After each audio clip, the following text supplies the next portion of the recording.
এটাও কিন্তু হাদিসে আছে, আপনি জানেন কি না? উমর ইবনে খাত্তাব রাদিয়াল্লাহু আনহু একজন সাহাবীকে বলছিলেন যে, তুমি কি বলতে পারো ইসলাম কখন ধ্বংস হবে?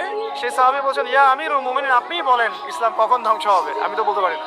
তখন তিনি বলছেন, যখন যখন তিনটা বিষয় দেখবে তখন বুঝে নিবে ইসলাম ধ্বংস হয়ে যাবে।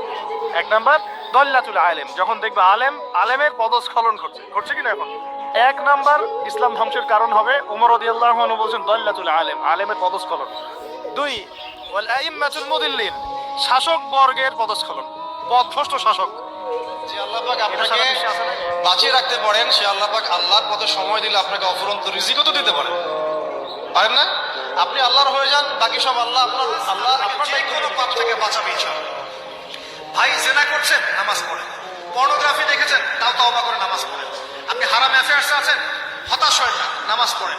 গোনা ছাড়তে পারছেন না, নামাজ পড়েন। সুদ খাচ্ছেন, নামাজ পড়েন। বেপরদা চলছেন, তাও নামাজ পড়েন।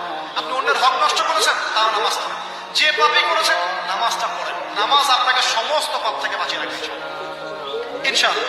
আস্তে আস্তে ইনশাআল্লাহ দেখবেন সব পাপ থেকে।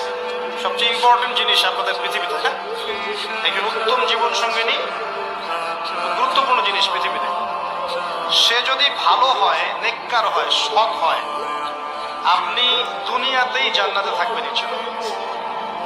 সে যদি বদকার হয়, দুশ্চরিত্র হয় এবং আল্লাহ এবং তার রাসূলের বিরুদ্ধাচরণ করে, আপনার আনুগত্য না করে, আপনি দুনিয়াতেই জাহান্নামের ফ্লেভার করো না, কষ্ট পেও না। তোমার রব তোমাকে ছেড়ে দেননি, বলে সাউফা ইউতিকা রাব্বুকা ফাতারদা, তোমার রব তোমাকে শীঘ্রই দান করবে। হাঁটবে যখন রাস্তায় চলাফেরা করবে, তোমাদের উপরের দিকে দেখবে না তোমাদের উপরে কারা আছে, অলওয়েজ দেখবা তোমাদের নিচে কারা।